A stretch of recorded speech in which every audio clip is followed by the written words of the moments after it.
पहाड़ियों में बसा छोटे से गांव में ध्रुव नाम का एक लड़का रहता था। वह अपनी बुद्धिमत्ता और चतुराई के लिए जाने जाते थे, लेकिन उन्हें हर मौके पर अपनी चतुराई का बखान करने की भी आदत थी। एक दिन जब वह गांव में टहल रहा था, उसने कुछ लोगों को पास के जंगल में छिपे एक रहस्यमय खजाने के बारे में बात करते हुए सुना। लोग कह रहे थे कि यह जंगल किसी जमाने में यहां एक बहुत अमीर शहर हुआ करता था। एक दिन आए भयंकर बाढ़ ने सारे शहर को तबाह कर दिया और आज उजाड़ जंगल हो गया। लोग कहते थे कि आज भी यहां कई मूल्यवान धन गड़ा हुआ है। खजाने को हासिल करने और अमीर बनने की संभावना से उत्साहित ध्रुव यह दावा करने से खुद को नहीं रोक सका कि वह अपने रास्ते में आने वाली किसी भी बाधा को मात दे देगा। उसने घोषणा की, मैं गांव का सबसे चतुर आदमी हूं, खजाना ढूंढना मेरे लिए आसान काम होगा। ध्रुव के दावों के बारे में उत्सुक होकर ग्रामीणों ने यह देखने के लिए गुप्त रूप से उसका पीछा करने का फैसला किया। क्या वह वास्तव में अपने दावों पर खरा उतर सकता है? जैसे ही वह जंगल में गया, ध्रुव ने कई शॉर्टकट और चतुर रास्ते अपनाकर अपनी बुद्धिमत्ता दिखाने की कोशिश की।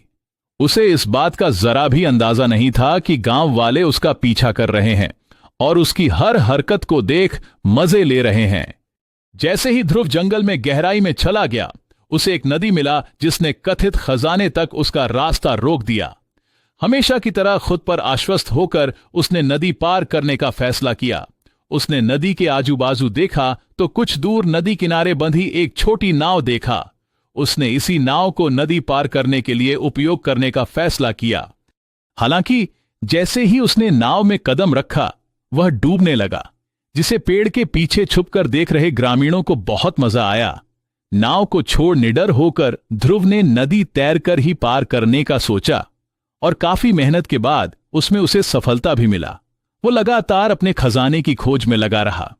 रास्ते में उसे कंटीली झाड़ियों से लेकर फिसलन भरी कीचड़ तक कई चुनौतियों का सामना करना पड़ा, लेकिन उसने उन पर काबू पाने का रास्ता ढूंढ ही लिया। घंटों जंगल में भटकने के बाद ध्रुव आखिरकार उस स्थान पर पहुंच ही गया जहां खजाना छिपा होने की बात कही गई थी। उसने उत्सुकता से वहां खुदाई की, यह विश्वास करते हुए कि वह अब तक का सबसे बड़ा खजाना खोजने वाला है। लेकिन जैसे जैसे उसने गहराई में खोदा, उसे केवल एक पुराना जंग लगा हुआ बक्सा मिला। निराश और शर्मिंदा ध्रुव को एहसास हुआ कि उसे गांव वालों ने बेवकूफ बना दिया। बक्से में कुछ पुराने सिक्कों और छोटी मोटी चीजों के अलावा और कुछ नहीं था। ध्रुव के दुस्साहस पर दिल खोलकर हंसते हुए ग्रामीण अपने छिपने के स्थानों से बाहर आए। गुस्से में थोड़ा लाल चेहरा महसूस करते हुए ध्रुव ने अंततः स्वीकार किया, शायद मैं उतना चतुर नहीं हूं जितना मैंने सोचा था। अपने आप से निराश होकर ध्रुव ने वो पुराना बक्सा जोर से जमीन पर फेंक दिया। सारा पुराना सामान जमीन पर इधर उधर बिखर गया। ग्रामीण में से एक जौहरी भी था जो सोने चांदी का काम करता था। उसने जमीन पर बिखरे सामान में से एक कांच का टुकड़ा उठाया और बहुत बारीकी से देखा। बस्ताब में वो कांच का टुकड़ा एक बहुमूल्य हीरा था जिसकी कीमत करोड़ों में था। उसने ध्रुव को बताया, ये एक मूल्यवान हीरा है जो अगर बेचोगे तो उसके 7 पुश्ते आराम से बैठकर खा सकता है। सब हैरान था। ग्रामीण अपनी हरकतों से लज्जित था।